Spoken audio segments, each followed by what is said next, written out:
Cek, cek. Ibu Bapak, saudara-saudari sekalian, selamat pagi semuanya. Sodiotu Namo Buddhaya. Saya selalu merasa senang, suka kalau ke sini.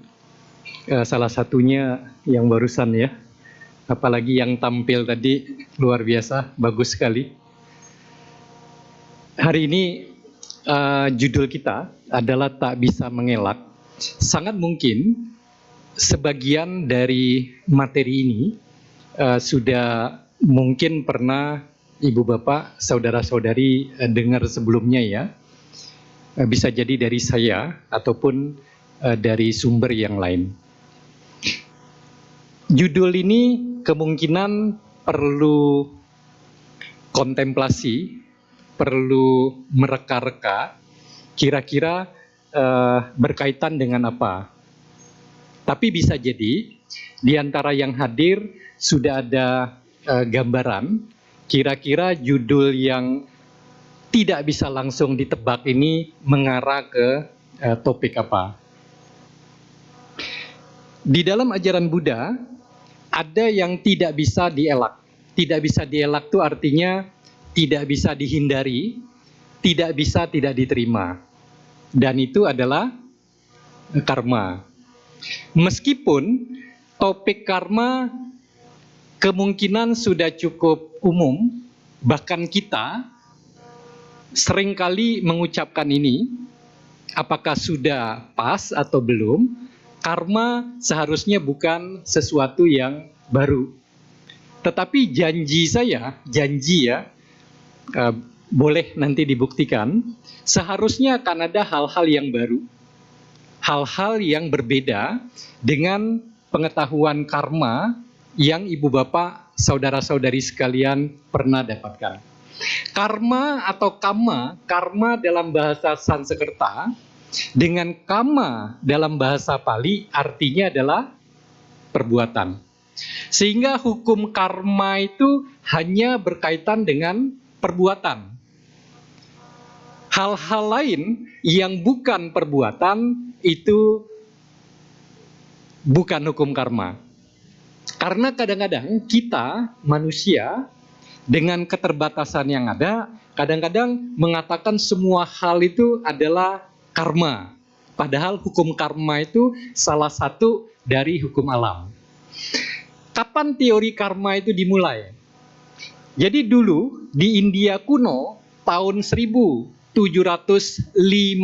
sebelum Masehi, tahun sebelum Masehi itu artinya tahun negatif, tahun minus.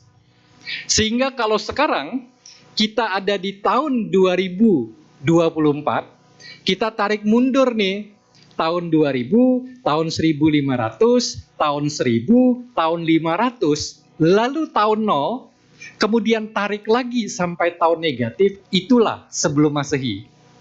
Sehingga kalau dikatakan hukum karma itu awalnya tahun 1750 sebelum Masehi, berarti sampai sekarang hampir 4000 tahun yang lalu.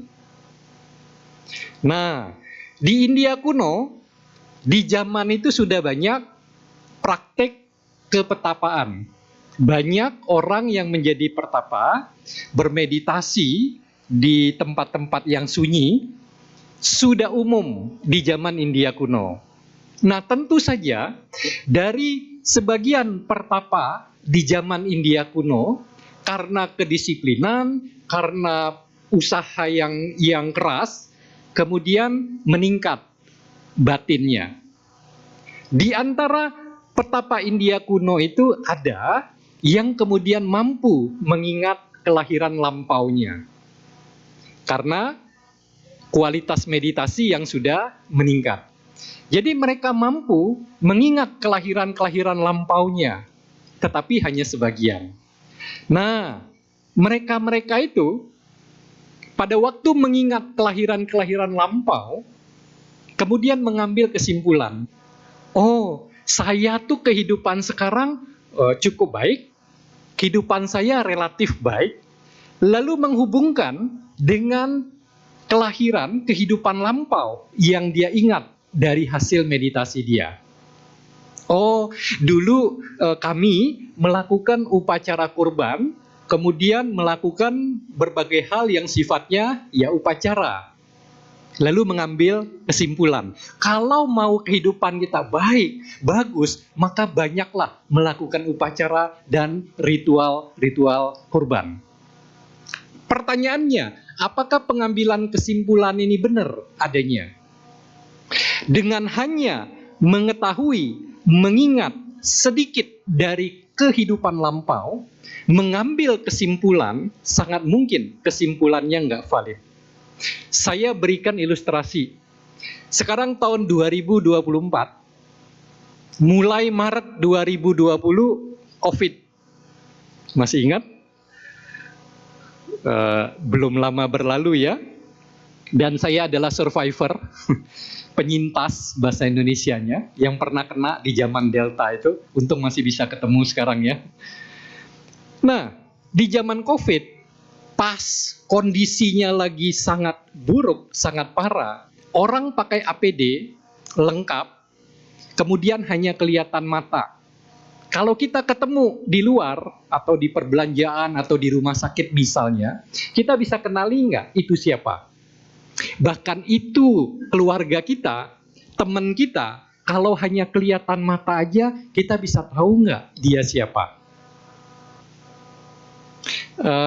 Balik lagi ke angkatan saya, sebagian angkatan saya ke atas ya, angkatan tahu maksudnya ya, secara umur tuh kira-kira di situ. Pernah ingat dulu di koran itu ada teka-teki, menebak itu siapa, tapi dikasih matanya doang. Pernah ingat?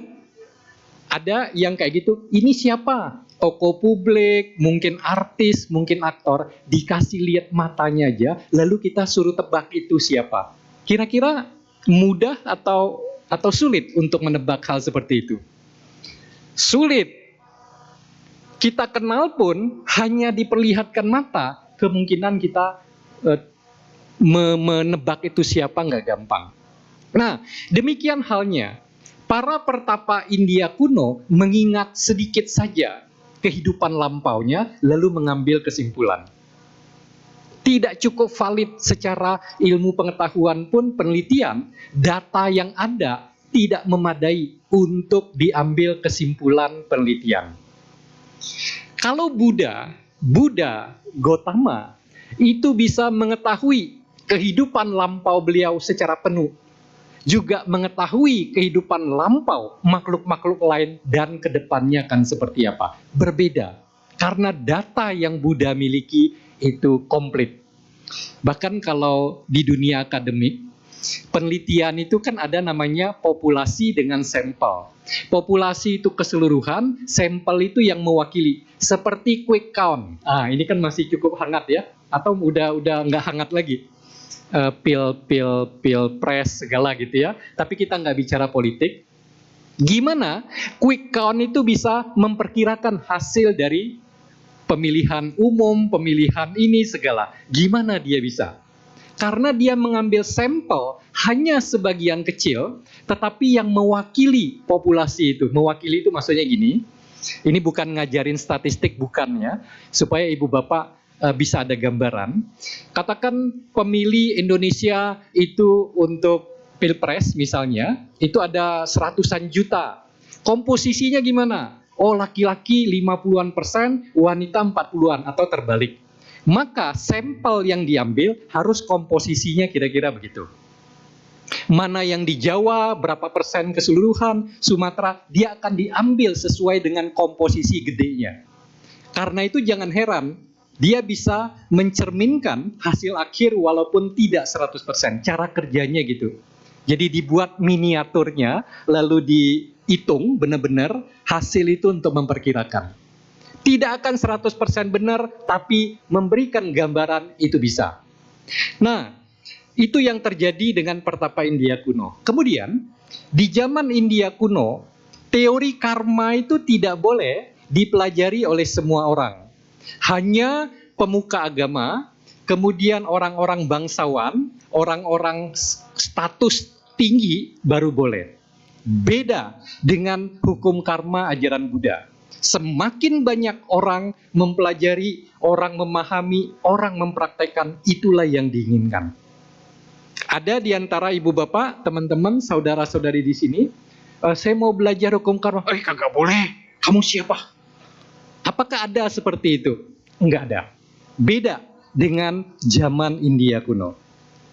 Nah, ibu bapak, saudara-saudari sekalian, di dalam agama Buddha ada yang disebut dengan sada. Sada itu keyakinan, tapi bukan membuta atau dogmatis.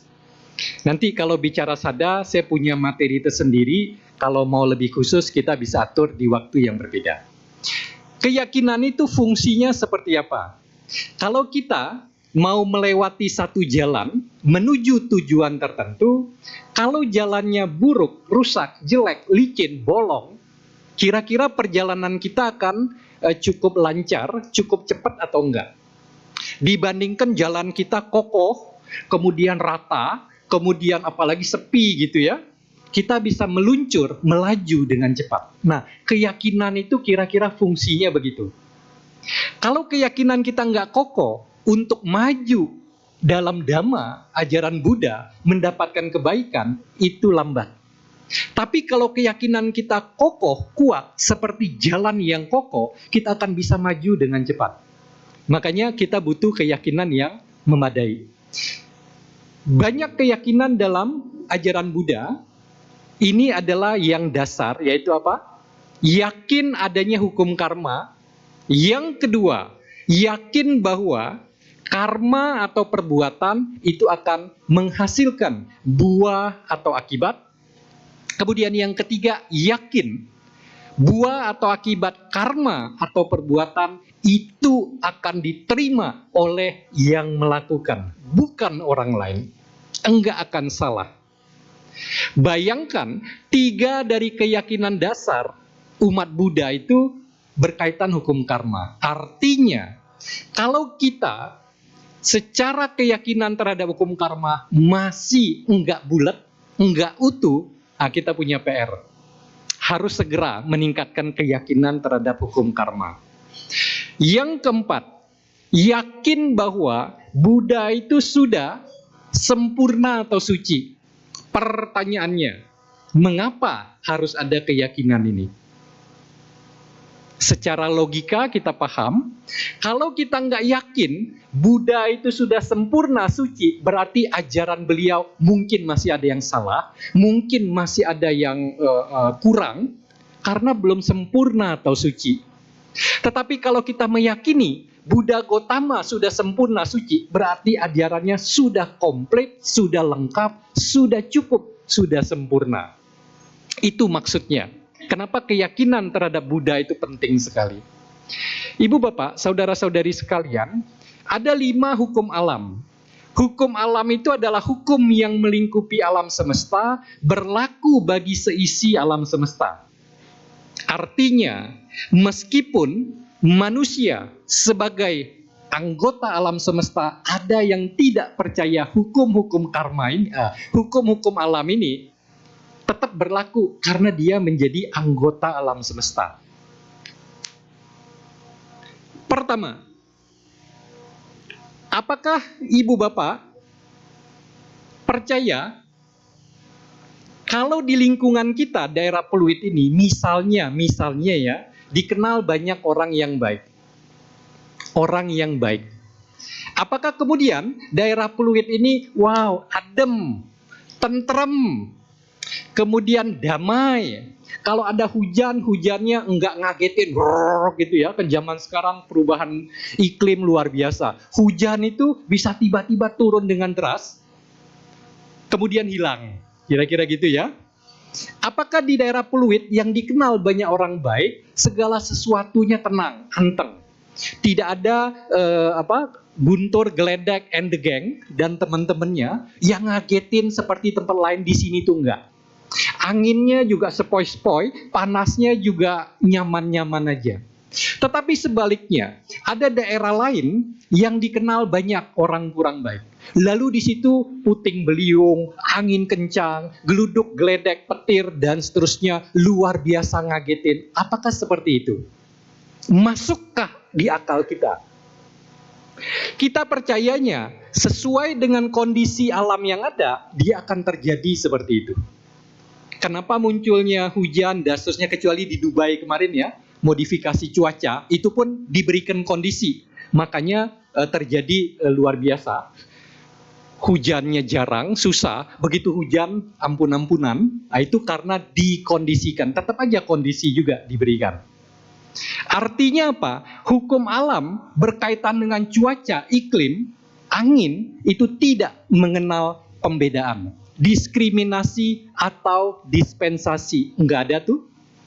Kalau memang harus hujannya lebat, dia akan hujan lebat. Enggak peduli itu tempat orang baik atau tempat orang yang kurang baik. Kemudian yang kedua, contoh menanam tanaman. Katakan ada ibu. Nah, kalau saya katakan ibu, tolong yang berjenis kelamin ibu, wanita, perempuan, ibu-ibu, nenek-nenek, tante-tante, encim-encim, itu jangan mengatakan, itu mah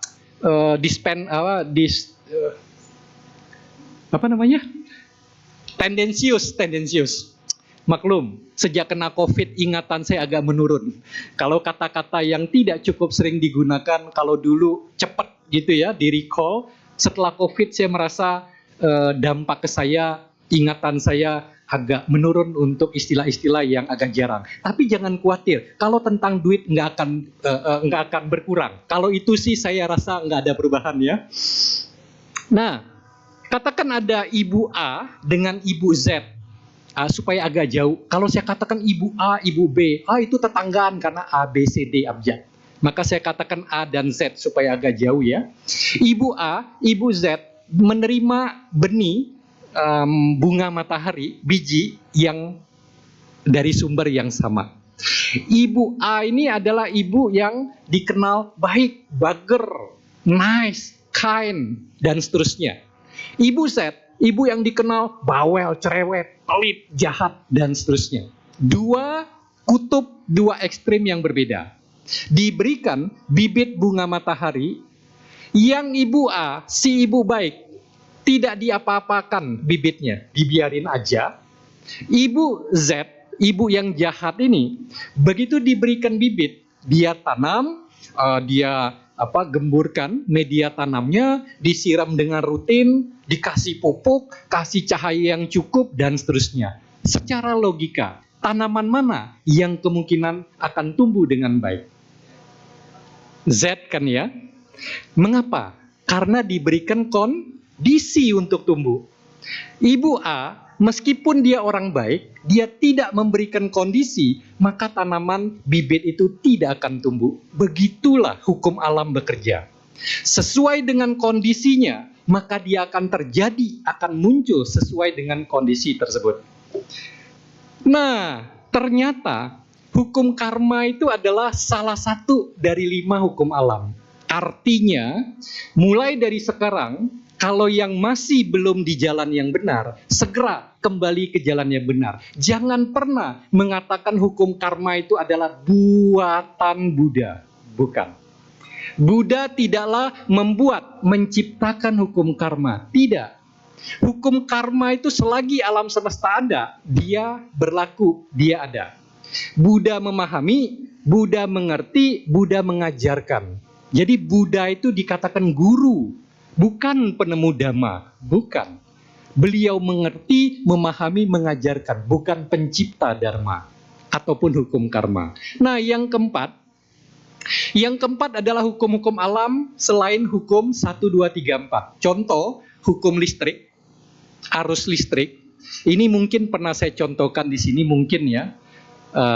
Maklum, faktor U juga, sudah lupa juga. Pernahkah saya katakan di sini? Sekarang ada anak kecil, balita tahu ya? Bawah 50 tahun.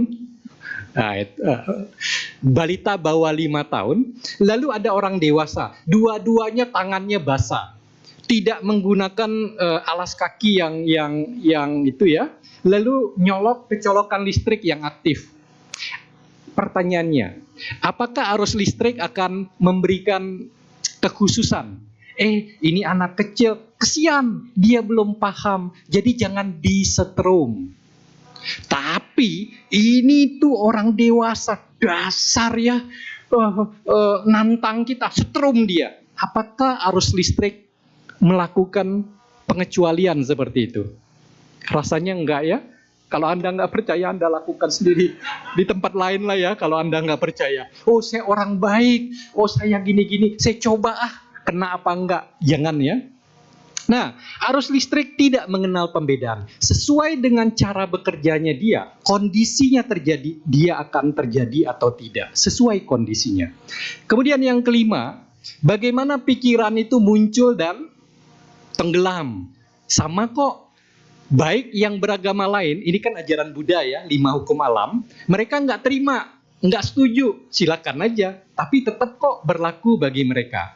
Karena yang bukan beragama Buddha pun merupakan anggota alam semesta, hidup di bumi, dia kena hukum alam ini. Ibu bapak, saudara-saudari sekalian, saya akan kutipkan tentang hukum karma ajaran Buddha berbeda dengan yang pernah ibu bapak pernah pelajari atau dengar. Saya akan ambilkan dari Milinda Panha, bagian dari Khuddaka Nikaya, adalah bagian kelompok 5 dari Sutta. Percakapan antara Raja Milinda dengan Biku Nagasena. Biku Nagasena adalah seorang biku yang sangat pandai menjelaskan konsep karma ajaran Buddha yang complicated, yang sulit sekalipun dengan cara-cara yang sederhana, dengan contoh-contoh yang gampang dimengerti. Kita akan buktikan. Satu ketika, Raja Milinda dalam percakapan dengan Biku Nagasena berkomentar seperti berikut ini. Telah dikatakan oleh Sang Buddha, di antara para siswati yang mempunyai kekuatan kesaktian, Moggallana adalah yang paling hebat. Akan tetapi, beliau dipukuli sampai mati dengan tongkat. Mengapa kesaktian beliau tidak berfungsi? Satu ketika, Raja Milinda berkomentar kepada Biku Nagasena. Katanya, siswa Buddha, Bante Moggallana, adalah yang paling unggul, paling hebat dalam hal kesaktian. Mengapa seseorang yang begitu sakti mati, meninggal, dipukuli dengan tongkat oleh orang biasa? Ini pertanyaan Raja Milinda kepada Biku Nagasena. Biku Nagasena menjelaskan, hal itu, oh Baginda, disebabkan karena pada waktu itu beliau dikuasai kekuatan karma yang lebih hebat. Bahkan di antara hal-hal yang tidak dapat dibayangkan pun, ada satu yang mungkin lebih kuat daripada yang lain. Dan di antara yang tidak dapat dibayangkan itu, karmalah yang terkuat. Tepatnya, akibat karmalah yang mengalahkan dan mengatur hal-hal lainnya. Tidak ada pengaruh lain pada manusia yang dapat menghalangi karma yang telah saatnya berbuah. Ini tidak dapat dihindari. Sama halnya seperti orang yang telah terbukti bersalah karena melakukan tindakan kriminal akan dihukum. Tidak ada yang dapat dilakukan oleh sanak saudaranya untuk mencegah. Biku Nagasena menjelaskan, dalam kehidupan ini ada berbagai kekuatan. Salah satu yang terkuat, terhebat itu adalah karma. Begitu karma itu sudah harus berbuah, buahnya diterima oleh yang melakukan perbuatan itu sebelumnya, maka dia tidak akan bisa menghindari. Karena itu ibu bapak sekalian, dalam kehidupan ini kadang-kadang kita melihat fenomena yang kontradiksi, yang berlawanan, berkebalikan, di mana orang-orang yang kelihatannya kurang baik gitu ya, tapi kok hidupnya terlihat enak, baik, bahkan bahagia. Sebaliknya orang-orang yang menjaga diri dengan cukup baik, berbuat baik lebih banyak, kenapa hidupnya terlihat di bawah daripada orang lain yang seharusnya lebih buruk? Karena memang kondisinya itu belum mengkondisikan karmanya untuk berbuah. Nah, ibu bapak, saudara-saudari sekalian, Salah satu yang sering kita bacakan itu adalah Parita Abhinha Pacawekana. Abhinha Pacawekana merupakan parita yang artinya perenungan kerap kali. Kerap kali itu artinya sering kali. Kalau kita sering merenungkan, memahami parita ini, dijamin hidup kita akan bisa kita lalui, kita jalani dengan lebih baik, lebih mulus, lebih lancar. Mengapa? Kalau kita mendapatkan hal baik dalam kehidupan, biasanya kita nggak pernah protes. Setuju? Hal-hal yang baik, gitu ya, pencapaian, kesuksesan, keberhasilan, uang yang lebih banyak.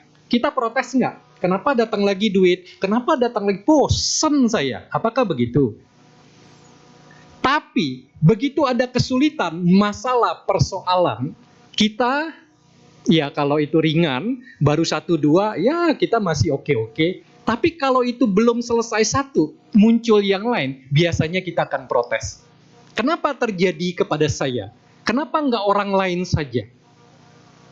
Nah, dengan memahami Parita Abhinha Pacawekana, kita memahami bahwa aku, saya, Anda masing-masing merupakan pemilik, kemudian pewaris, lalu lahir, berhubungan terlindung oleh karma atau perbuatan masing-masing.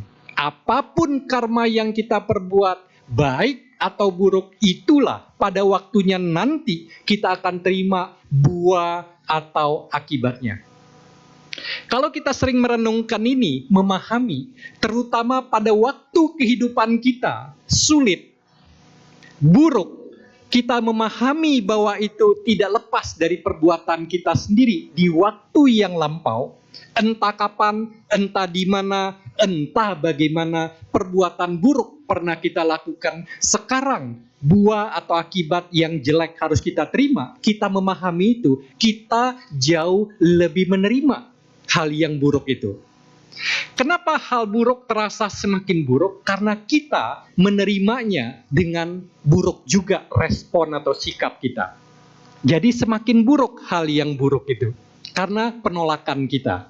Dengan memahami yang terjadi kepada kita bukan warisan dari orang tua kita, nenek moyang kita, bukan juga karma orang lain yang nyasar kepada diri kita. Kita tahu itu nggak lepas dari perbuatan kita sendiri, meskipun kita tidak ingat.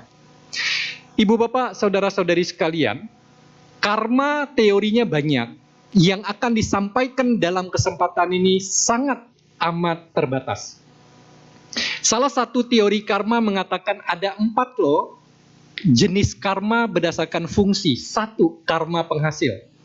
Karma penghasil adalah karma yang akan menghasilkan kehidupan selanjutnya. Anda pengen tahu karma penghasil Anda apa? Supaya bisa tebak kehidupan selanjutnya apa? Kayaknya pengen ya. Kalau tahu itu, wow, kayaknya bisa lebih ada persiapan. Karma penghasil ini ada beberapa jenis.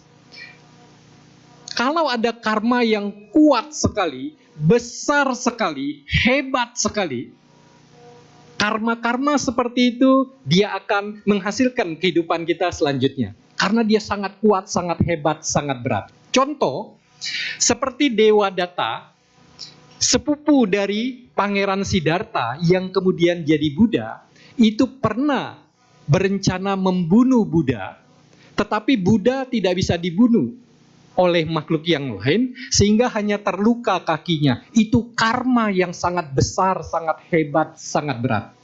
Oleh karena itu kemudian Dewa Datta langsung di kehidupan ini menerima buah atau akibatnya, terlahir di neraka Awici, neraka paling bawah. Dikisahkan, saya pernah ngomong di sini, saya ingat, dikisahkan bumi membuka, kemudian Dewa Datta masuk. Tapi ingat waktu itu saya bercandanya apa? Jangan dibilang bahwa Awici, alam neraka yang paling bawah, adanya di dalam bumi ya, jangan ya. Itu kan penggambaran ceritanya, bumi membuka, membelah, Dewa Datta masuk ke neraka Awici. Tapi bukan berarti Awici itu ada di dalam bumi, bukan. Nanti bahaya dong, kalau di Freeport, di pertambangan, ngerok ke dalam, nanti masuk neraka Awici gitu ya. Itu agak berbahaya. Jadi itu ilustrasinya saja, karena alam neraka itu kita nggak bisa katakan di dalam. Kemudian, kalau tidak ada karma yang besar, hebat, berat, maka yang akan menjadi penentu kehidupan selanjutnya itu adalah karma yang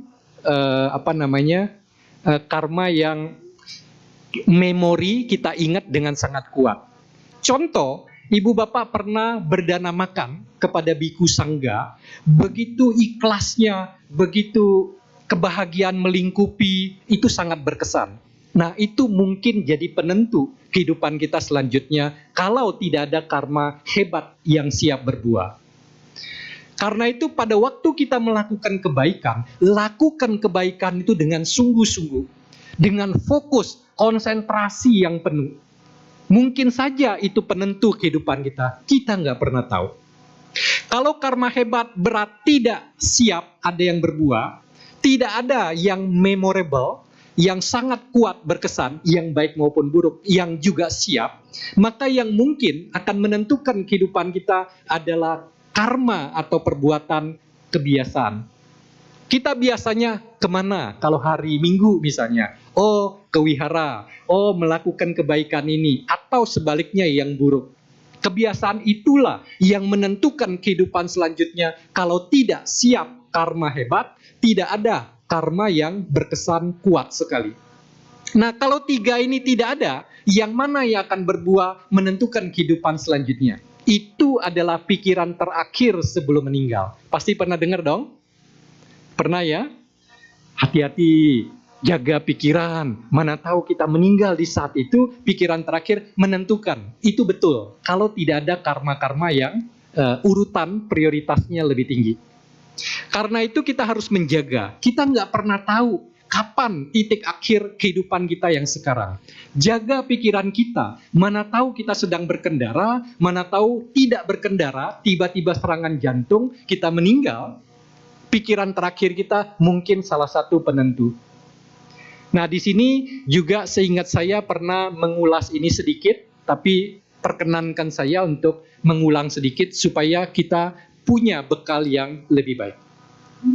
Ada orang-orang yang kemudian mengatakan, kalau kayak gitu saya berpikir strategik saja, pragmatis. Pragmatis itu artinya yang cepat gitu ya. Manusia kan pengen yang cepat, tips, trik, dan sebagainya. Kalau gitu, menjelang meninggal, saya setel aja pikiran saya ke hal yang baik. Akhirnya saya bisa take off dengan mulus, dengan baik, kira-kira begitu. Pertanyaannya, tadi kita meditasi berapa lama? Tadi sebelum sesi ini, 1 jam, oke. Luar biasa ya 1 jam. Salah dengar. 5 menit, 6 menit, 7 menit, 8 menit, 10 menit. Jawab dari lubuk hati yang paling dalam. Jangan paling dangkal. Berapa menit Anda bisa memfokuskan kepada objek Anda? Ada yang bisa sampai full, setengah aja udah syukur. Mungkin hanya 1 menit atau 2 menit. Itu adalah realita. Kita dalam kondisi yang relatif cukup sehat, mengontrol, menjaga pikiran kita, menyuruh pikiran kita pun tidak mudah. Apalagi kalau kita di ujung kehidupan kita sakit berat. Gampangkah menyetel pikiran? Karena itu ajaran Buddha, jaga pikiran itu setiap waktu. Jadikan itu kebiasaan. Sehingga kita nggak tahu kapan akhir hidup kita. Kalau pikiran kita terjaga baik, kita meninggal, tidak ada karma prioritas yang harus berbuah. Kehidupan kita selanjutnya ditentukan pikiran terakhir yang baik tersebut. Kemudian, ada karma penyokong, menyokong karma penghasil sejalan. Kemudian ada karma penghalang, menghalangi karma penghasil di kehidupan berikutnya. Kemudian ada karma penghancur, menghancurkan karma penghasil sekaligus segera. Ini nanti muncul di berita online mana ya? Karena saya lihat cukup banyak yang mengambil dokumentasi. Nanti muncul di kontan.com gitu ya. Barangkali ya. Nah, karma penghancur sifatnya adalah menghancurkan kehidupan itu seketika. Kita pernah dengar, baca berita, orang di perjalanan tertabrak kontainer misalnya, meninggal seketika. Padahal sebelumnya oke-oke, orangnya sehat, masih muda, kehidupannya biasa-biasa, lancar-lancar aja. Begitu terjadi kecelakaan, seketika hidupnya selesai. Itu cara kerja karma penghancur. Ibu bapak, saudara-saudari sekalian, kita tidak tahu yang siap bagi kita itu yang mana. Berapa banyak kita nggak punya cukup pengetahuan ini. Oleh karenanya, sudahlah, tidak perlu cari-cari literatur. Sekarang ada ChatGPT, tolong atas nama Tony Yoyo, berapa banyak karma baik, berapa banyak karma buruk. ChatGPT mungkin akan memunculkan, tetapi jangan dipercaya. Apa PR kita? Sudahlah, kita nggak perlu lacak ini itu. Yang terpenting sekarang ke depannya, kita masih ada waktu, isi kehidupan kita dengan sebaik-baiknya. Lakukan lebih banyak perbuatan baik. Itu yang bisa kita lakukan. Daripada kita kutak-katik, kita cari-cari. Nggak tahu sumbernya ada apa enggak. Sudahlah, kita isi selanjutnya. Apa hubungannya? Berarti kehidupan selanjutnya kita didorong oleh karma atau perbuatan kita. Ini maksud dari tayangan yang saya berikan. Kalau Anda mempertanyakan kenapa sih ajaran Buddha itu hidup itu kehidupan berulang, kelahiran berulang, tumimba lahir, karena kita terus melakukan karma. Arus samsara, yang disebut samsara itu bukan sengsara sebetulnya, itu adalah kelahiran yang terus berlanjut berulang-ulang. Sampai kita menjadi seorang arahat, arahat itu sudah tidak ada di arus ini lagi. Seorang arahat, kehidupan itu terakhir. Begitu meninggal, akan merealisasi nibbana. Jadi arahat itu tidak melakukan karma baru, tapi buah karma dari perbuatan-perbuatan lampau mungkin masih ada yang diterima. Karena itu Bante Moggallana, seorang arahat dengan kesaktian terbaik tertinggi, masih menerima buah karma lampaunya yang buruk, sehingga meninggalnya itu dengan kematian yang cukup tragis, kira-kira seperti itu. Berikutnya adalah tumimba lahir, dorongan karena ada karma kita. Inilah percakapan lanjutan antara Raja Milinda dengan Biku Nagasena. Biku Nagasena berkata kepada Raja Milinda, "Oh Baginda, proses batin dan jasmani ini melakukan perbuatan, baik yang suci maupun yang tidak suci.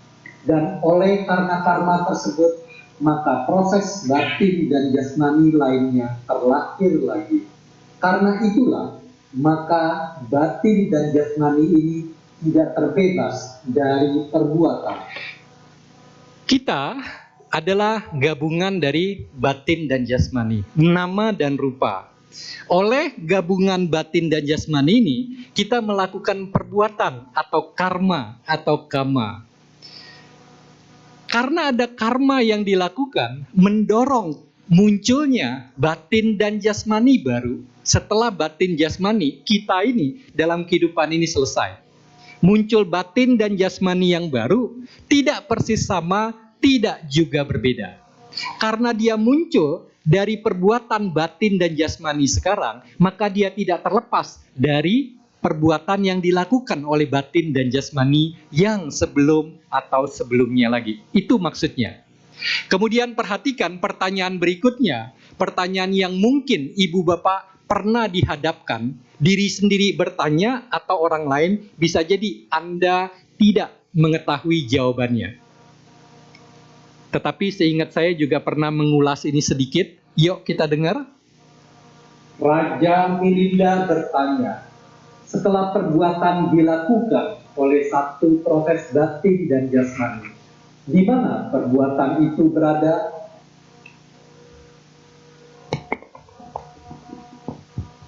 Saya minta izin mengubah posisi sebentar ya, supaya lebih mudah mengcover umat yang hadir, karena ini sampai puluhan ribu sampai di belakang ya.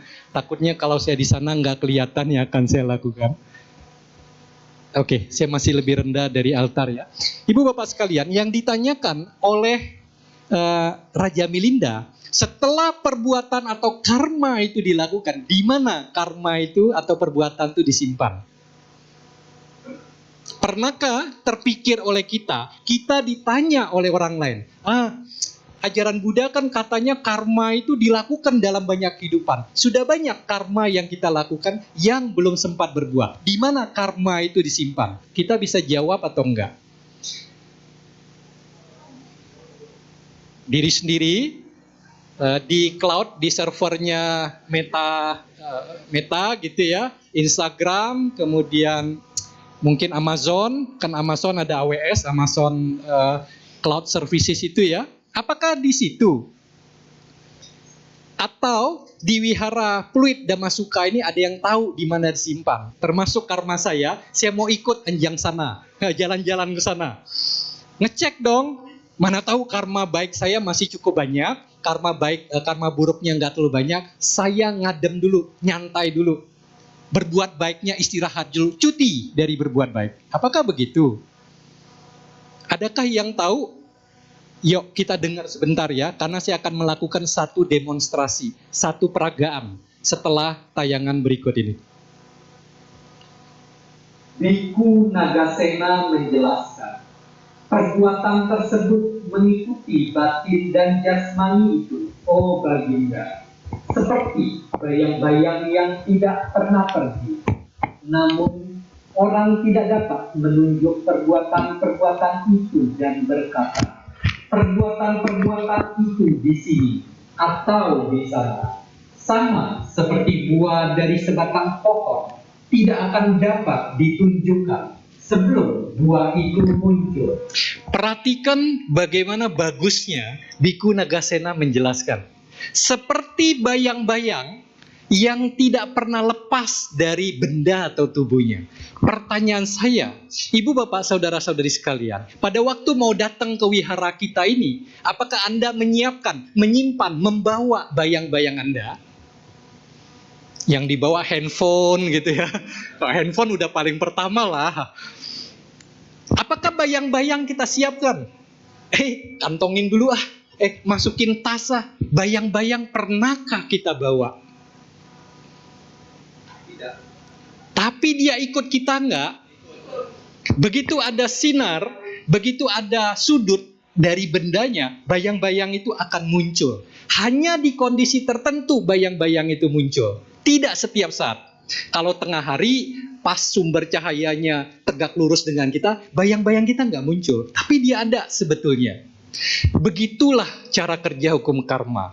Karma, perbuatan kita nggak perlu kita bawa-bawa, tidak perlu disimpan-simpan, dia ikut kita terus. Seperti bayang-bayang.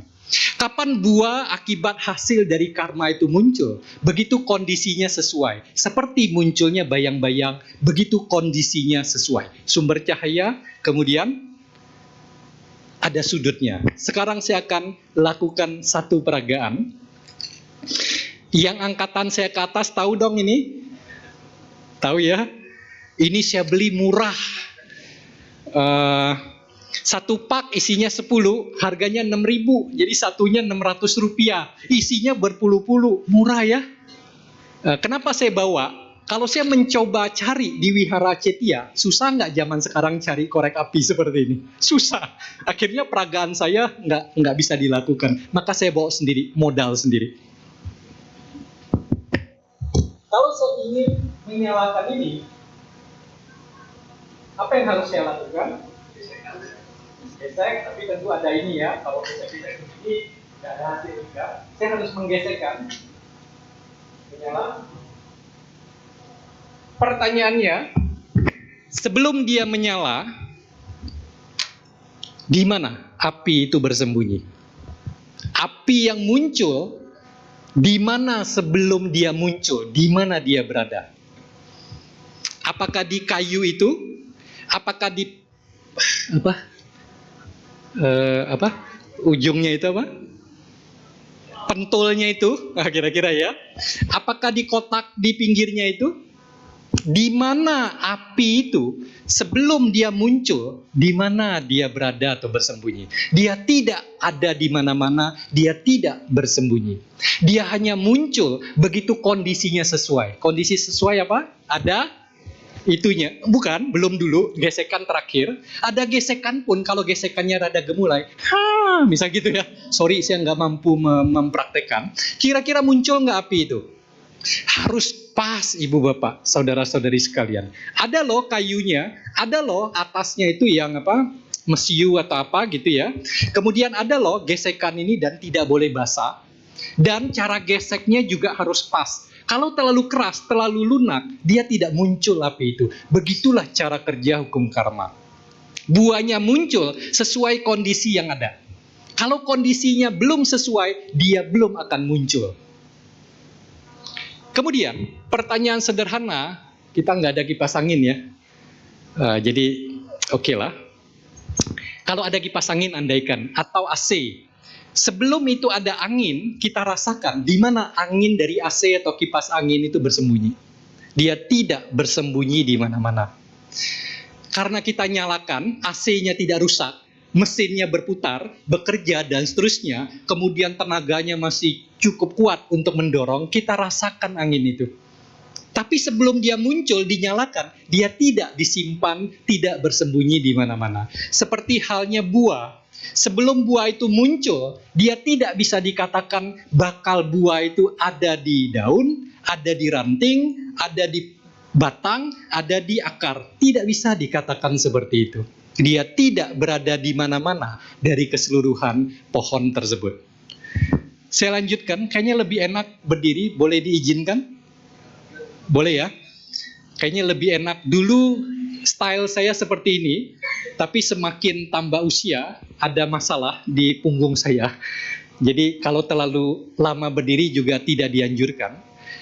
Saya lebih nyaman begini kalau diizinkan ya. Ibu bapak sekalian, ada 4 hal yang mempengaruhi buah karma yang kita terima dalam kehidupan sekarang. Kan sangat mungkin di antara kita bertanya ya, kehidupan saya sekarang ini akan lebih banyak buah karma baik atau karma buruk. Kalau buah karma baik berarti hidup saya ya oke, ada masalah nggak terlalu berat dan seterusnya. Ditentukan oleh 4 hal. Yang pertama, kelahiran. Kelahiran maksudnya bagaimana kita lahir. Keluarga seperti apa kita dilahirkan, lingkungan seperti apa kehidupan kita, menentukan buah karma yang akan kita terima dalam kehidupan ini lebih banyak yang baik atau yang buruk. Kalau kita lahir dengan buruk, keluarga kita buruk, lingkungan kita buruk, kemungkinan besar kehidupan kita lebih banyak buah karma buruk, ketidakbaikan, kesulitan, masalah, dan seterusnya. Yang kedua, buah karma yang kita terima tergantung kepada penampakan. Penampakan itu jangan khawatir ya, penampakan gitu ya. Bukan, ini istilah aja. Penampakan itu adalah penampilan kita. Kita terlihatnya seperti apa, gaya kita berjalan, ekspresi kita, dan seterusnya. Itu penampilan. Orang yang penampilannya, mohon maaf, agak sangar, serem, cacat misalnya, orang akan lebih mudah percaya mendukung orang yang penampilannya baik atau orang yang penampilannya kurang baik. Seperti itu aja ilustrasinya. Jadi tergantung penampakan atau penampilan kita. Yang ketiga adalah waktu atau kondisi. Begitu kita masuk COVID yang lalu, mudah-mudahan jangan terjadi lagi COVID. Tapi katanya diperkirakan seperti COVID itu akan muncul lagi entah berapa puluh tahun yang akan datang, tapi bukan COVID lagi namanya. Seperti dulu katanya influenza ya. Influenza itu ke waktu zamannya muncul itu lebih banyak yang meninggal dibandingkan COVID. Baca sejarahnya ya. Nah nanti akan muncul lagi tapi bentuknya apa belum dapat diperkirakan. Kita yang hidup di waktu di kondisi COVID, kita bisa tolak nggak? Waktu yang 5M, 6M, memakai masker, menghindari kerumunan, mencuci tangan. Kita berani tolak nggak pada waktu COVID lagi kenceng-kencengnya? Kan nggak berani kan? Artinya kita menerima sesuai kondisi atau waktu di mana kehidupan kita itu berada. Nah, sangat mungkin ibu bapak, saudara-saudari sekalian berpikir, katanya ada 4, 3-nya sudah terlambat, sudah kasep kalau orang Sunda bilang. Sudah too late, kita nggak bisa utak-atik. Betul? Kita udah lahir, kita nggak bisa minta, tolong mama, saya dibalikin lagi misalnya gitu ya. Nggak bisa. Penampakan memang bisa oplas, bisa makeover gitu ya. Oplas, operasi plastik maksudnya. Tapi apakah bisa mengubah keseluruhan diri kita? Tidak. Yang ketiga, waktu atau kondisi. Yang hidup di Ukraina, di Palestina misalnya, yang perang, yang dibom, yang diserang, yang kecemasan, ketakutan akan kematian setiap hari melingkupi. Mereka harus terima itu. Karena dia lahir di sana, kondisi seperti itu, dia harus terima seperti itu. Karena karmanya dia. Makanya berbeda dengan tempat-tempat lain, di kita, apa yang terjadi pada kita tidak lepas dari karma kita. Kalau kita mau lebih baik, berbuatlah baik yang lebih banyak. Udah gitu aja. Sorry, kita bukan dicoba-coba dan lain sebagainya ya. Kita nggak perlu bicara hal itu terlalu detail, tapi konsep kita berbeda. Nah, jangan khawatir, 3 dari 4 kita nggak bisa utak-atik lagi, sudah terjadi. Apa yang keempat itu? Usaha atau upaya. Ternyata sesuai dengan hukum karma, yang keempat ini ada yang paling hebat, paling kuat, paling besar kontribusi terhadap apa yang terjadi dalam kehidupan kita. Jangan khawatir ibu bapak, saudara-saudari sekalian, meskipun 1, 2, 3 kita tidak sebaik orang yang lain. Saya ngelihat dia kok segala sesuatunya dia lebih baik dari saya. Keluarganya lebih berada, penampilannya lebih oke, dan lain sebagainya. Jangan khawatir. Kita mungkin tidak kalah kalau upaya atau usaha kita lebih baik, lebih hebat, lebih terarah daripada orang yang kelihatannya lebih baik dari kita. Hasil akhirnya belum tentu kita kalah. Nah, ini menarik.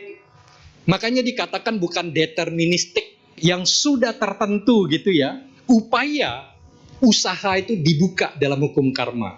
Jadi hukum karma itu unik sekali, bukan sesuatu yang given, kita masih bisa. Belum? Pernah lihat ini? Mungkin dari saya atau dari yang lain, mohon diampuni kalau terjadi pengulangan. Ada seorang anak laki-laki, orang dewasa, katanya sih dia anggota jomblower, sedang mencari pasangan. Dia beli 1 tusuk bakso. Dia melihat seorang wanita, seorang gadis, dia tertarik. Apa mau dikata, seekor anjing minta makan. Karena mungkin dia Buddhis, orang baik. Beli 1 tusuk, dikasih anjing itu 1 tusuk, dia nggak makan. Kita lihat apa yang terjadi selanjutnya. Walaupun mungkin video ini pernah Anda tonton, makna atau pesannya akan bagus bagi kita. Harus main dulu. Ingat.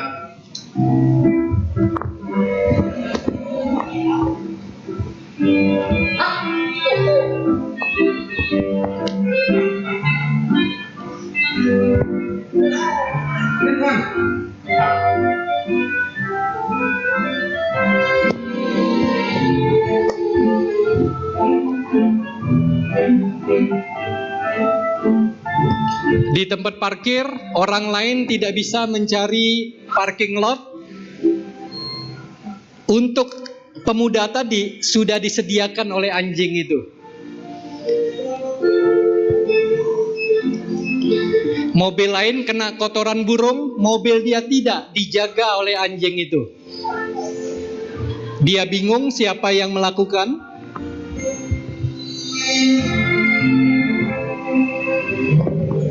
Anjing lain kencing di bannya, di mobilnya, diusir, lalu dia siram, dia bersihkan.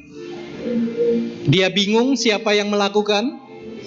Dia mundur, mungkin nggak ada sensor mundur, dia gonggong supaya nggak nabrak belakang. Mungkin ada orang yang dikira jahat, diusir, jangan gangguin mobil pemuda itu. Malam hari dia balik, tasnya ditarik, dia kejar.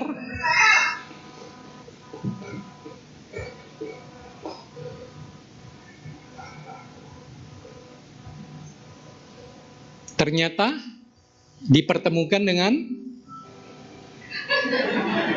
inilah yang dia taksir siang tadi, cewek yang siang tadi.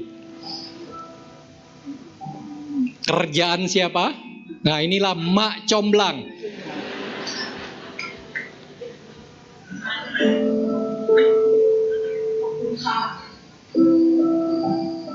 Kerjaan siapa? Inilah dia.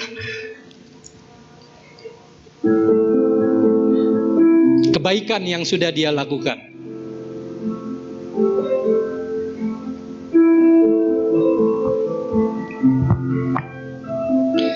Saya mau koreksi ya, anjing itu bukan mak comblang, tapi dia pak comblang karena dia jantan bukan betina. Kalau betina namanya mak perempuan, mak comblang, karena dia jantan namanya pak comblang jadinya ya. Pertanyaannya, apakah karena dia berbuat baik, ngasih makan ke anjing, lalu buah karmanya langsung di hari tersebut? Kita nggak tahu. Karena hukum karma itu complicated, jelimet. Cara kerjanya, kemampuan kita nggak mampu melihat cara bekerja hukum karma yang complicated. Intinya adalah berbuat baik lebih banyak aja. Karena karma tidak akan lari dari kita, kecuali kita sudah arahat. Ada karma-karma yang nggak sempat berbuah, yang disebut ahosi karma. Kalau seorang arahat sudah parinibbana, merealisasi nibbana, sudah tidak ada karma-karma lampau yang tidak sempat berbuah. Itu disebut ahosi karma. Nah, apa pelajaran lain selain harus berbuat baik sebanyak mungkin karena karma nggak ketukar? Begitu Anda pulang dari wihara Pluit Damasuka, Anda cari tukang jual makanan, Anda beli, berharaplah anjing, kucing, cicak datang, Anda kasih. Mana tahu ada harapan Anda yang Anda inginkan terjadi hal yang baik terjadi. Kalau misalnya tidak terjadi, jangan cari saya. Saya tidak ada hubungannya dengan itu. Saya hanya memutarkan video itu tadi. Oke. Ini adalah precision contest. Precision itu artinya tajam, akurat, sangat ya gitulah ya, precision kira-kira. Saya nggak bisa mencari kata yang lebih tegas lagi. Di Jepang,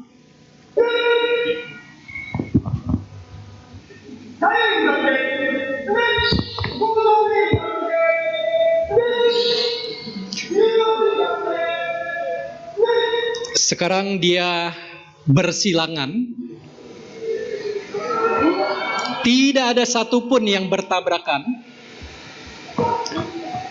Dia mundur, juga tidak ada satupun yang tabrakan.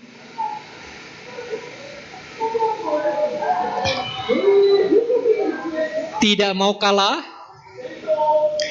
kelompok ibu-ibu langsung bersilangan, tidak satupun yang tabrakan.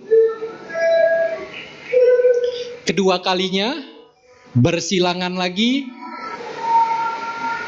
dan ketiga kalinya mundur.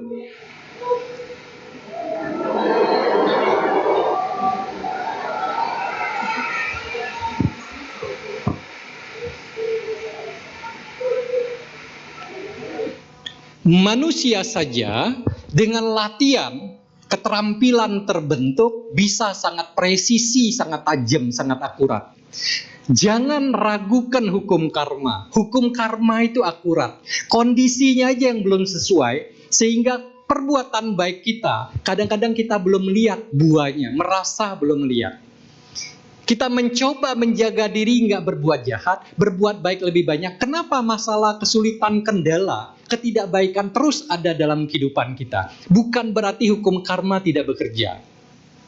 Dengan kita terus melakukan perbuatan-perbuatan baik sepanjang kehidupan, itu seumpama magnet penarik karma-karma lampau yang baik lebih banyak berbuah dalam kehidupan ini. Itu cara kerjanya. Ngomong-ngomong, ibu bapak sudah mengerti ya cara precision contest itu ya. Memang kebetulan di dalam video ini hanya ada 2 kelompok, laki-laki perempuan. Kita punya 3 kelompok. 3 kelompok lebih heboh lagi ya. Anda harus praktek itu gitu ya. Oh, bisa tabrakan, bisa itu ya. Kita nggak praktekkan sekarang ya. Nanti umat Wihara Pluit Damasuka latihan dulu, baru nanti di kemudian waktu dipraktekkan ya. Nah, sebagai rangkuman dari apa yang disampaikan, yang pertama, ibu bapak, saudara-saudari sekalian, karma atau kama artinya perbuatan, sehingga hukum karma adalah hukum yang berkenaan, berkaitan dengan perbuatan saja. Ada hukum-hukum alam yang lain selain hukum karma. Ada 5 sesuai ajaran Buddha, hukum karma itu hukum alam. Hukum karma adalah salah satu dari 5 hukum alam.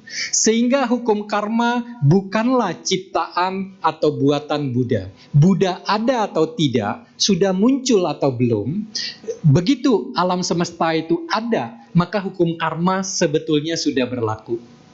Buddha mengerti, memahami hukum karma itu apa, cara kerjanya seperti apa, lalu menjelaskan. Kemudian, berdasarkan perbedaan fungsi ada 4 jenis karma. Karma penghasil, menghasilkan kehidupan selanjutnya. Kemudian karma penyokong, yang menyokong karma penghasil sejalan. Karma penghalang, yang berlawanan arah cara kerja dengan karma penghasil dan karma penyokong. Kemudian karma penghancur adalah karma yang menghancurkan karma penghasil seketika. Kalau itu bentuknya kehidupan, kehidupan itu berhenti seketika. Kita tidak tahu karma 4 jenis ini berapa banyak yang tersedia bagi kita saat ini. Tidak usah sibuk mencari tahu, yang penting berbuat baiklah sebanyak mungkin. Mulai dari sekarang hingga saatnya kita dalam kehidupan ini selesai. Kemudian ada 4 hal yang menentukan buah-buah karma yang kita terima dalam kehidupan sekarang. Akan seperti apa kehidupan kita ditentukan oleh kelahiran kita, bagaimana kita lahir ditentukan oleh karma-karma lampau, bagaimana penampilan, kelihatannya kita oleh orang lain. Kemudian yang ketiga adalah waktu atau kondisi dalam kehidupan kita akan seperti apa, secara global, secara makro. Kemudian yang terpenting, terkuat, terhebat, kontributor utama adalah usaha atau upaya. Umat Buddha tidak perlu khawatir kalau 1, 2, 3 tidak sebaik orang-orang yang lain. Yang penting usaha atau upaya memadai, memungkinkan bahkan kita meraih hasil maupun kehidupan lebih baik daripada orang-orang lain yang kelihatannya lebih baik 1, 2, 3 dibanding kita. Dan yang terakhir, yakinlah bahwa hukum karma itu akurat. Akurat tidak akan pernah salah. Meskipun kita tidak tahu cara bekerja hukum karma secara persis, yakinlah. Selagi kita masih di arus samsara, kita akan menerima buah atau akibat karma perbuatan lampau yang pernah kita lakukan. Entah kapan, entah di mana, entah bagaimana, pernah kita lakukan. Karma tidak akan ketukar, karma tidak akan nyasar. Apa yang terjadi kepada kita, seburuk apapun, sejelek apapun, seberat apapun, tidak lepas dari karma kita sendiri.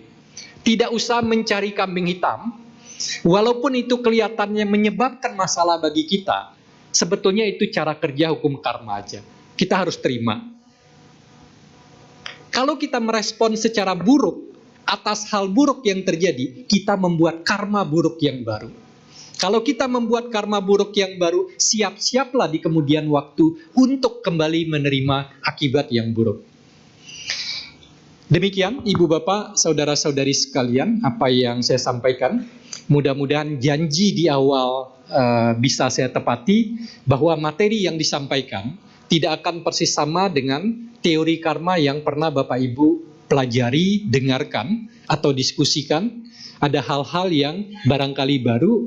Sebagai pengingat, intinya adalah bagaimana mulai dari sekarang dan ke depannya keyakinan kita terhadap hukum karma harus ditingkatkan. Yang kedua, bagaimana mempraktekkan prinsip-prinsip hukum karma, karena kita juga yang akan menerima karma atau perbuatan atas hasil yang akan muncul. Terima kasih atas perhatian Ibu Bapak, Saudara-saudari sekalian. Saya kembalikan kepada Saudara Vincent sebagai MC. Terima kasih.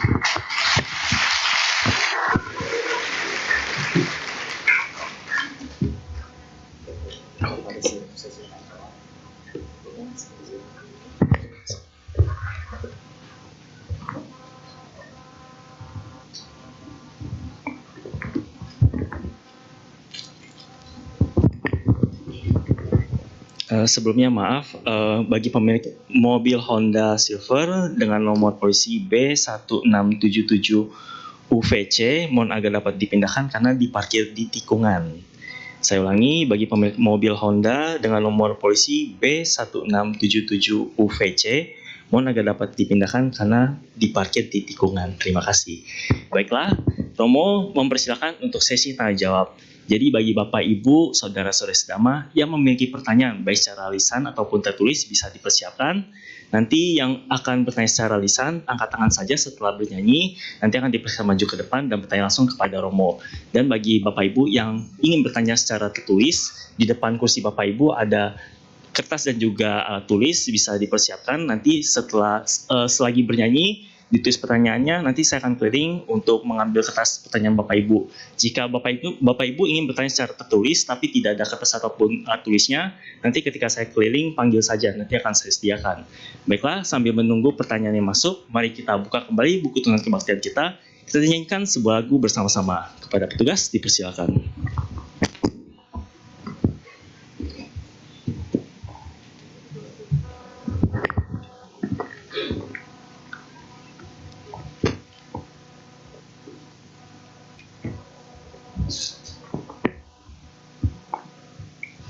Marilah kita buka lagi tuntunan kebaktian kita. Pada halaman di lembar-lembar terakhir, kita nyanyikan lagu dengan judul Sabesata Bawantu Sukitata.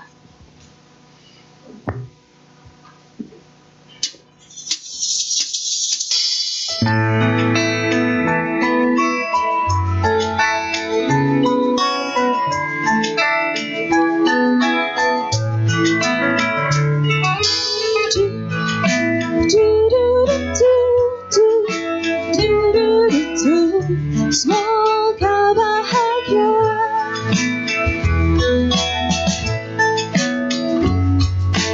Punya kata-kata yang mengandung cinta dan bermakna kasih, kita lafalkan kata yang mengandung doa.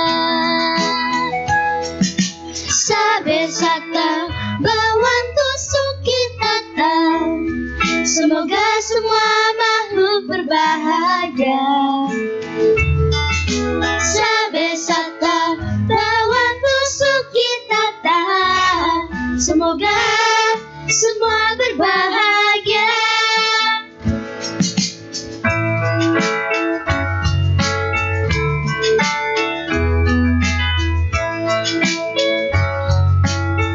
La la la la la.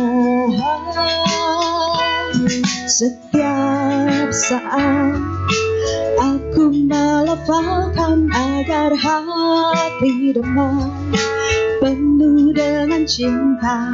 Mari kita lafalkan kata yang mengandung doa. Kata yang mengandung doa.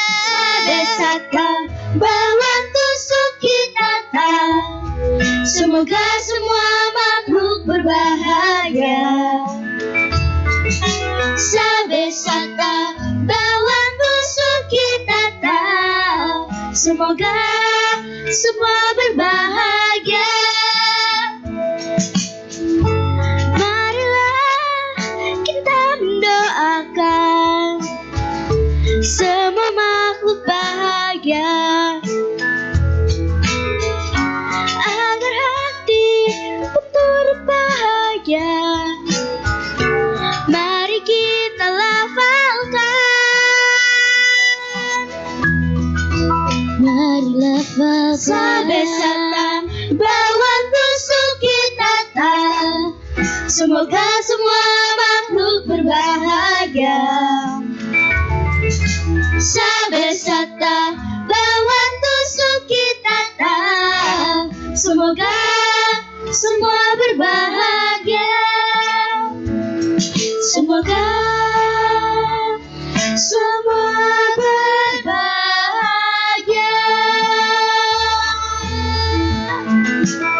Terima kasih.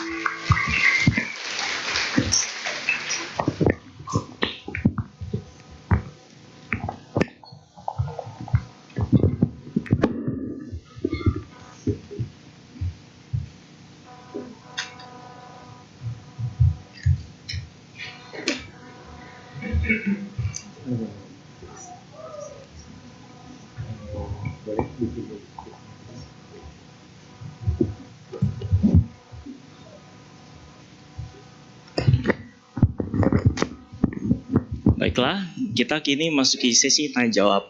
Sudah ada beberapa pertanyaan tertulis yang masuk, namun kami prioritaskan bagi Bapak Ibu, saudara-saudara yang ingin bertanya secara lisan dulu, yang langsung silakan Bapak.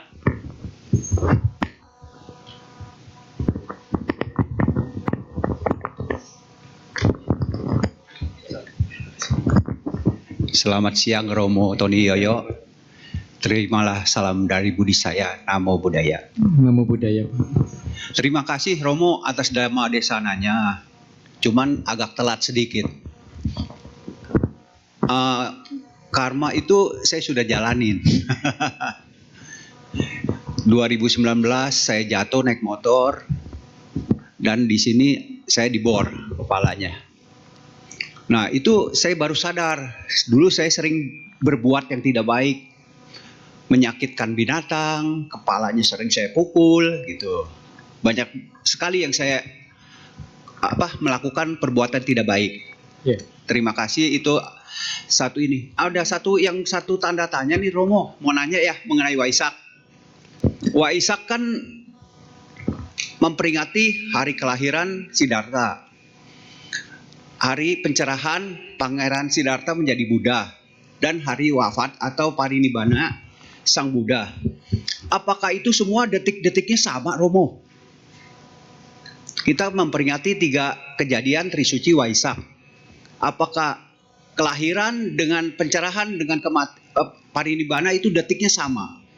Terima kasih Romo.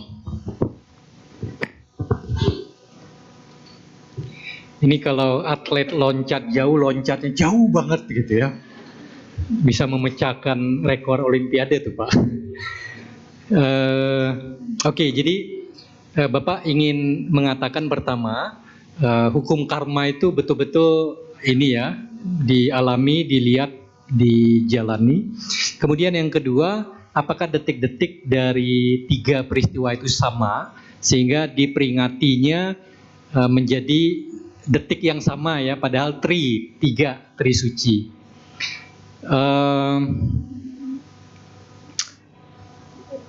Saya tidak 100% berani mengatakan karena tidak cukup memiliki data tentang itu. Apakah detik-detiknya persis sama? Yang mau saya jelaskan hanya begini. Penentuan Purnama Siddhinya, kan sebetulnya 3 peristiwa itu pas Purnama Siddhi, bulan sempurna bulat. Harusnya sih timingnya sama ya. Kalau dia bulat sempurna, baik Pangeran Siddhartha lahir, yang kedua bukan Pangeran Siddhartha menjadi pertapa, tapi pertapa sudah jadi pertapa, kemudian mencapai penerangan sempurna. Kalau usia 29 tahun, kan menjadi petapa. Yang Pangeran Siddhartha yang memotong rambut itu 6 tahun samsara gitu ya, menyiksa diri, sadar tidak menemukan dari ekstrim itu, kemudian beristirahat, menerima sedikit makanan kira-kira gitu ya, lalu bertekad, lalu kemudian malam hari itu marah pasukannya dan seterusnya. Nah, dalam konteks perhitungan harusnya sama karena dia mengacu kepada purnama yang sempurna yang bulat. Harusnya detik-detiknya sama. Kenapa? Kita dari tahun ke tahun ada yang pagi, ada yang barusan jam 8.52 ya. Kenapa berbeda-beda? Karena perhitungannya menggunakan penanggalan bulan, lunar bukan solar. Solar itu matahari, berarti berputarnya, acuannya berbeda. Kalau bulan itu, menurut perhitungan, dia tidak persis. Harinya itu persis kayak gini. Misalnya kita bilang 7 hari. Maka 7 hari dari detik ini, berarti 24 jam, hari Senin, besok jam kira-kira 11:05, kira-kira ya, itu 1 hari, hitungan kita. Kemudian hari Selasa, jam siang hari ini juga 2 hari dan seterusnya. Nah setahunnya untuk bulan itu dia tidak persis, harinya itu bulat. Makanya dia ada pergeseran hari, bahkan pergeseran jam. Karena perhitungan bulan dengan matahari, lunar dengan solar itu dia tidak persis sama durasi waktunya. Kalau sama, dia akan jatuh kira-kira sama terus. Kita akan menggunakan prinsip perputaran ke matahari kan. Bumi mengelilingi matahari sebagai panduan untuk tahun Masehi. Tapi kalau tahun penanda itu dia menggunakan lunar atau matahari, di mana jumlahnya itu tidak persis seperti tahun Masehi ini. Makanya jamnya, harinya, tanggalnya itu bisa beda-beda. Kalau ditanya persis ngitungnya gimana, saya nggak bisa menghitung itu. Tapi secara konsep dia menggunakan patokan bulan, bukan matahari. Karena itu dia bergeser-geser. Sama halnya seperti teman-teman kita yang muslim, itu kan juga geser terus kan, kira-kira 2 minggu dia maju terus. Nanti satu ketika dia akan ketemu tuh. Saat ini kan di bulan, kita udah mundur ya. Kalau dia maju terus saat ini selisihnya berapa? April di tengah ya kalau nggak salah di tahun ini. Idul Fitri itu di April tengah ya. Kita di Mei-nya bulan ketiga. Jadi selisih berapa itu? Sebulan kita di belakang. Kalau dia maju kejar kita, berarti dia butuh 11 bulan. 11 bulan dibagi 11 bulan tuh kira-kira kali 4,5 minggu, kira-kira dapatnya 46-47 minggu. Kalau dia maju 2 minggu, kira-kira berapa kali Idul Fitri ya? 20 kali Idul Fitri deh. 22-23 kali Idul Fitri. Berarti 22-23 tahun yang akan datang akan ketemu tuh kira-kira Idul Fitri dengan Waisak kira-kira. Nah, kita masih hidup nggak 22 tahun yang akan datang? Nggak tahu. Kita akan bisa lihat nggak ketemunya itu. Kalau ketemu dengan Januari tanggal 1 berdekatan, mungkin bisa ya. Karena kan sekarang di April tengah nih. Tahun depan dia April awal. Tahun berikutnya sudah di Maret tengah atau akhir, maju lagi. Kira-kira kalau dia 3,5 bulan, maju 2 kali, ya kira-kira 5-6 tahun yang akan datang, atau 7 atau 8, dia akan ada di awal tahun, berdekatan dengan tahun baru.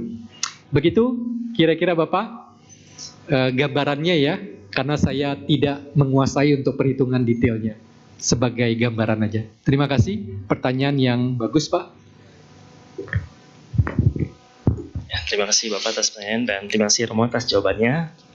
Selanjutnya kita beralih ke pertanyaan tertulis ya Romo. Saya izin bacakan Romo. Yang pertama, selamat siang Romo, nama budaya.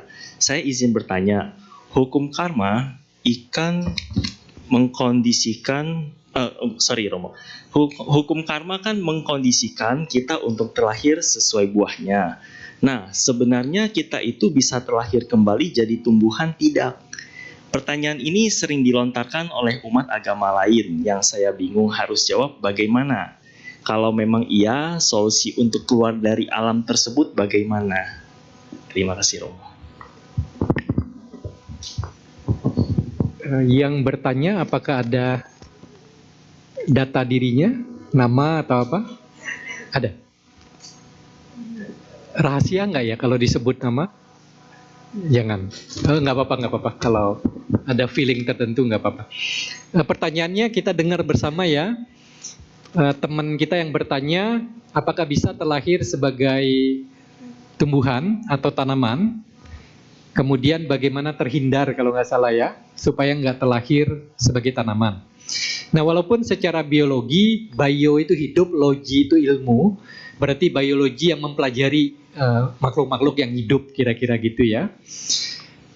Dalam terminologi atau pemahaman ajaran Buddha, tanaman bukan termasuk makhluk hidup yang di alam kehidupan itu. Karena kan nama rupa dan seterusnya gitu ya, ada teorinya. Jadi dalam konteks ini, apakah kita bisa terlahir menjadi tanaman atau tidak? Jawabannya kalau berdasarkan ajaran Buddha tidak. Karena tanaman bukan makhluk hidup dalam pengkategorian ajaran Buddha. Demikian. Jadi nggak usah khawatir, atau malah pengen jadi tanaman, dibelai-belai, dikasih itu, disiremin gitu ya. Diam aja, terima gitu ya. Kalau kita manusia kan harus berupaya, jadi tanaman enak bener gitu kan. Asal jangan jadi tanaman alang-alang. Udah itu ya. Apalagi? Terima kasih. Ya, terima Inzan. kasih Romo atas jawabannya. Selanjutnya Romo, nama budaya Romo, saya Ya. mau bertanya, apakah jodoh berhubungan dengan karma? Thank you. Berhubungan nggak? Sudah dijawab oleh hadirin. Berhubungan? Jodoh berhubungan. Oke. Jodohnya seperti apa ya tentu ada hubungannya dengan karma yang pernah dilakukan. Nah ini saya juga harus mengingatkan ke diri sendiri terus. Belum lama saya diingatkan di rumah. Kalau kita dengan musuh kita biasanya gimana dengan musuh kita? Benci ya, marah. Kalau bisa nih, walaupun Buddha udah mengatakan jangan mengharap orang lain celaka. Tapi terhadap musuh kita benci, kita marah sekali. Biasanya kita ngarepin dia apa? Bermasalah lah, celaka dan seterusnya ya. Kemudian hati-hati, jangan ngomong, saya benci banget dengan dia. Sebel banget, keki banget, saya nggak mau ketemu dia. Maka akan ketemu. Semakin nggak mau diketemuin, semakin mungkin kita akan ketemu. Jadi hati-hati terhadap orang yang kita nggak suka, ya sudah kita sadari aja gitu ya. Jangan mengharap dia gimana-gimana. Juga jangan mengucapkan hal-hal seperti itu. Sebelum-sebelumnya di beberapa waktu yang lalu, saya sebagai praktisi hipnosis kan menerima klien. Tetapi sekarang sudah beberapa waktu enggak karena keterbatasan waktu, pikiran, tenaga. Jadi saya enggak menerima klien lagi. Tapi kalau berbagi pikiran, bukan bertukar pikiran ya. Bertukar pikiran tuh pikiran orang, kita ke orang gitu, jangan mau ya. Nah, banyak atau berkali-kali temuan yang memperlihatkan dia marah, dia benci, dia akan ketemu lagi. Sama halnya dengan cerita Dhammapada, saya lupa Dhammapada syair berapa. Ingat yang dia sebagai makhluk halus gitu ya. Dia dikejar-kejar, saya lupa lagi hamil atau gimana, masuk wihara ketemu Buddha. Kemudian Buddha menceritakan, kalian itu bukan sekali ini ketemu dan bermasalah. Sejak dulu kamu jadi ayam, bertelur, ada musang atau tikus memakan, wah ayamnya nggak terima. Berikutnya dia bertukar balik, si ayam yang kejar tapi dalam kelahiran yang berbeda, kejar dia berkali-kali kayak gitu. Kebencian itu akan menyengsarakan kita. Jadi kalau kita benci sekali, bahkan sampai mengucapkan, nggak mau ketemu, benci sekali, benar-benar akan ketemu. Jadi hati-hati. Saya nggak tahu yang bertanya ini bersyukur tidak jadi tanaman atau malah jadi tanaman, kita nggak tahu ya. Mana tahu ada keinginan begitu. Tapi bagaimanapun ini termasuk pertanyaan yang baik, yang membuka pikiran kita. Terima kasih kepada yang bertanya. Ya, terima kasih atas jawabannya Romo. Selanjutnya Romo, bagi Romo Namo Buddhaya, apabila kita punya seorang teman yang secara tidak sengaja maupun sengaja terus mengkondisikan diri kita celaka, bukankah lebih baik menjauhi orang seperti itu? Jauhin nggak? Udah pinter. Iya. Balik lagi ke situ. Mungkin masalahnya itu nggak selesai dengan kita menyadari kebencian itu buruk bagi kita, tetapi juga lawannya kita harus menyadari. Kalau enggak, kita mungkin ketemu dia, kita nggak menganggap dia masalah, dia menganggap kita masalah. Jadi harus dua-duanya baru selesai. Paham nggak kira-kira maksud saya? Dengan ajaran Buddha kita paham, jangan terus menggendong atau mengangkat, memikul kebencian, karena itu menyebabkan hal yang buruk seterusnya. Tapi dalam orang yang kita saling membenci, dianya tidak demikian, kita tetap akan ketemu dengan dia. Entah kapan, tadi mana, kita nggak tahu persis. Tapi pasti ada front dengan dia. Kita tidak, dia. Seperti yang tadi. Kita nggak pernah berbuat buruk ke dia. Orang kenalnya sebagai teman, tapi kok ada apa-apa dia sengit sekali ke kita. Kita salah sedikit, kita dicecer oleh dia. Kita ngomong apa, dia curigai ini. Ada aja, Anda pernah merasa seperti itu? Kita nggak merasa ngejahatin orang, nggak bermasalah dengan orang, tapi kelihatannya dia masalah terus dengan kita. Sangat mungkin terjadi hal yang kurang baik di waktu atau di kehidupan yang lampau. Nah, seperti hal kayak gini, karena kita tahu respon kita akan memunculkan, akan menjadi penyebab yang baru, kita harus bijaksana dalam menyikapi itu. Kalau kita marah, kita lakukan hal buruk terhadap dia, malah kita melakukan karma buruk yang baru, yang pada waktunya kita akan terima. Jadi kebijaksanaan itu dibutuhkan. Ajaran Buddha itu kebijaksanaan, itu yang kita tuju kan. Kenapa? Dalam kasus ini seperti itu. Jadi ajaran Buddha itu nggak diterjemahkan strict, kalau ini pasti ini, kalau ini harus ini. Ada unsur kebijaksanaan di sana. Kira-kira begitu. Terima kasih. Terima kasih atas jawabannya Romo. Selanjutnya Romo, kenapa ada ahosi dan kenapa bisa tidak berbuah? Oke. Ahosi itu adalah pengkategorian, pengelompokan karma. Kan teori karma banyak ya. Salah satunya seperti itu. Ahosi itu adalah karma yang sudah tidak sempat berbuah. Itu contohnya adalah para arahat. Arahat itu kan kelahiran terakhir, kehidupan yang terakhir, kelahiran yang terakhir. Setelah itu dia tidak ada di alam kehidupan lagi. Nah, arahat itu sendiri kan sebelum-sebelumnya, kehidupan sebelum-sebelumnya kan banyak karma atau perbuatan dilakukan. Yang berbuah itu baru sebagian.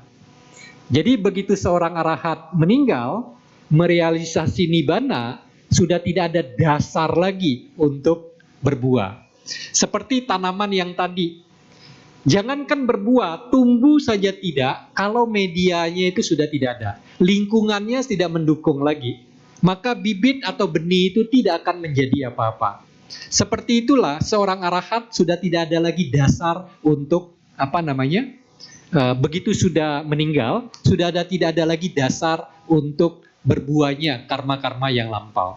Tapi selagi jadi arahat, jadi manusia belum meninggal, maka masih ada dasar untuk karma lampau itu berbuah.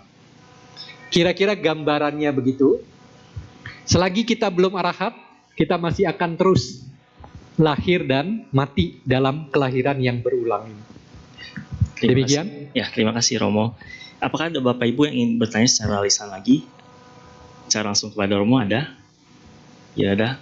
Romo, boleh saja saya izin bertanya Romo? Boleh nggak? Makasih Romo. Soalnya ini benar-benar tepat yang Romo sampaikan di awal.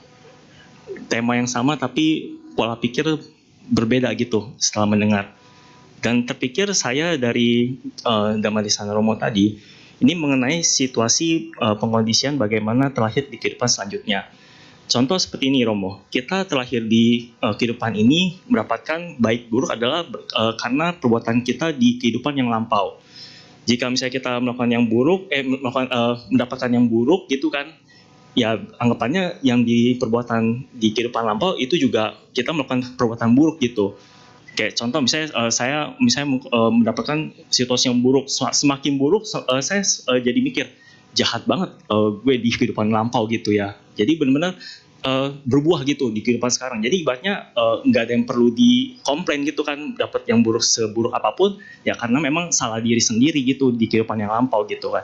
Nah pertanyaannya Romo, terus saya mikir lagi, kalau misalnya di kehidupan lampau saya demikian berbuat buruk, lalu kemudian di kehidupan ini bertemu, saya ada jodoh beragama Buddha gitu, mendengar Buddha Dhamma gitu kan, bisa ibaratnya berubah gitu. Nah, pertanyaannya Romo, misalnya di kehidupan sekarang kita yang beruntung gitu kan bisa mendengarkan Buddha Dhamma gitu, beragama Buddha, kemudian tidak ada jaminan di kehidupan mendatang. Kita sebagai manusia dari lahir tidak ada yang sempurna, pasti ada yang buruknya. Otomatis di kehidupan selanjutnya kita pasti akan menerima buah buruk dari yang kita perbuat saat ini. Ya kan, semakin buruk yang kita perbuat saat ini, ya salah sendiri kalau misalnya di kehidupan mendatang kita dapat buruk juga. Pertanyaannya Romo, jika misalkan seandainya di kehidupan selanjutnya terlepas apapun ya baik buruk yang kita dapatkan di kehidupan selanjutnya, ini mengenai adalah pemikiran atau mindset. Contoh begini Romo, ada dua anak kecil, sama-sama dilahirkan di kondisi medan perang. Satu anak yang pertama dia akan mikir, ada saking bencinya dia dengan perang tersebut, dia mikir ketika saya kelak dewasa saya akan hancurkan negara itu yang menghancurkan negara saya. Lalu ada anak kedua, saya menderita karena perang. Kelak ketika saya dewasa saya akan membuat kondisi di mana ada perdamaian dunia sehingga tidak ada anak-anak lain yang merasakan peperangan yang saya rasakan sekarang ini gitu. Jadi dibayangkan Romo, dua anak yang mendapatkan karma buruk yang sama tapi memiliki mindset yang berbeda. Yang satu anggap punya growth mindset gitu Romo. Nah, jadi pertanyaannya gimana caranya supaya di kehidupan mendatang meskipun kita dapat karma buruk yang berbuah tapi tidak membuat kita mindsetnya jadi down, membenci yang buruk-buruk itu, malah sebaiknya mendapatkan yang buruk tapi tetap bisa punya growth mindset dan juga bisa terus berbuat kebaikan bahkan di kehidupan selanjutnya dan selanjutnya lagi. Itu Romo, terima kasih. Oke. Jawabannya sederhana dan bisa cepat. Makanya kita perlu mengembangkan kebijaksanaan, pengertian, pandangan yang benar. Karena itu dibawa terus. Kalau kebijaksanaan kita, pandangan kita yang benar, keyakinan kita yang benar, keyakinan itu juga dibawa. Makanya jangan heran, contoh saja ya, salah satu tokoh Buddhis, Pak Cornelius Wawor, itu kan dilahirkan di lingkungan non-Buddhis. Bahkan beliau, kalau kita baca riwayatnya, beliau pernah sengaja belajar agama Buddha itu untuk menjatuhkan kira-kira gitu ya. Tapi kemudian belajar lalu tertarik karena memang kita yakini sebelum-sebelumnya kehidupan lampau beliau sangat mungkin mendalami ajaran Buddha dengan sangat baik atau gimana, sehingga meskipun ada karma yang menyebabkan beliau terlahir di keluarga non-Buddhis, tapi kemudian menemukan gitu ya. Nah itu pasti bukan kebetulan dan bukan diatur-atur. Kenapa harus beliau kalau misalnya demikian? Jadi kalau kita punya keyakinan yang kuat, kita punya kebijaksanaan, kita punya pemahaman yang benar, pengertian yang benar, itu dibawa. Makanya umat Buddha harus meningkatkan hal-hal tersebut. Sehingga kalaupun di kemudian waktu, kehidupan selanjutnya, misal ada karma yang menyebabkan kita tidak terlahir sebagai Buddhis karena dia harus berbuah lebih awal, kita masih bisa kembali. Seperti contoh yang Pak Wawor tadi. Makanya dalam ajaran Buddha itu kan Majjhima Patipada gitu ya. Jalan mulia, satu jalan yang mulia, yang benar, yang baik, tapi unsurnya ada 8. 8 ini harus kita lakukan. Yang paling awal itu apa disebutnya? Pandangan atau pengertian yang benar. Mengarah kepada kebijaksanaan, kemudian pikiran yang benar, dan seterusnya. Sehingga jangan khawatir, meskipun mungkin saja kelahiran kita selanjutnya belum tentu langsung kita mengenal Dhamma, tapi kalau kita punya dasar, modal, bawaan, maka kita bisa akan ini. Kira-kira begitu, Vincent. Juga pertanyaan yang menarik, yang bagus. Romo. Terima kasih Romo. Ya, baiklah. Ada lagi Bapak Ibu yang bertanya? Tidak ada. Baiklah, jadi cukup ya Romo. Apakah Romo ada closing statement ataupun doa yang ingin disampaikan Romo? Oke, saya kira singkat aja Ibu Bapak. Apa yang disampaikan bukan berarti praktek saya lebih baik daripada Ibu Bapak sekalian, tidak. Saya hanya jadi provokator aja. Tapi provokatornya positif. Sekarang zamannya bukan motivator. Motivator itu membakar. Begitu selesai, bakarannya udah redup, udah adem. Tapi kalau provokator itu membuat orang mengambil tindakan, betul? Misalnya dilaporkan berita di mana ada demonstrasi, dicarinya provokator atau motivator? Karena membuat orang bergerak. Jadi tugas saya sebagai positif motivator, positif provocator, memprovokasi Anda supaya melakukan hal positif yang baik lebih banyak. Tapi saya juga masih banyak PR. Untuk meningkatkan diri, meningkatkan kualitas kehidupan saya. Kita semua punya PR masing-masing. Jangan berpikir saya menyampaikan ini, saya sudah sempurna, terbaik melakukan hal itu. Tidak. Kita bertanggung jawab atas kehidupan kita masing-masing. Kita mengambil tindakan, membuat karma kita juga yang akan terima buah atau akibatnya, bukan orang lain. Silakan Ibu Bapak untuk jika setuju menerima apa yang disampaikan sebagian atau seluruhnya, jadikan itu dasar untuk menjalani kehidupan yang lebih baik.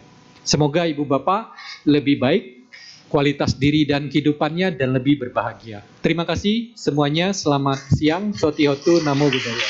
Namo Buddhaya. Romo, kami atas nama keluarga besar Widya Pelinda Masuka dan juga umat pengurus mengucapkan terima kasih atas dhamma desana yang telah disampaikan, dan juga kami turut berbahagia atas kebajikan yang kita semua lakukan pada hari ini. Anumodana Romo. Boleh dilanjutkan ya.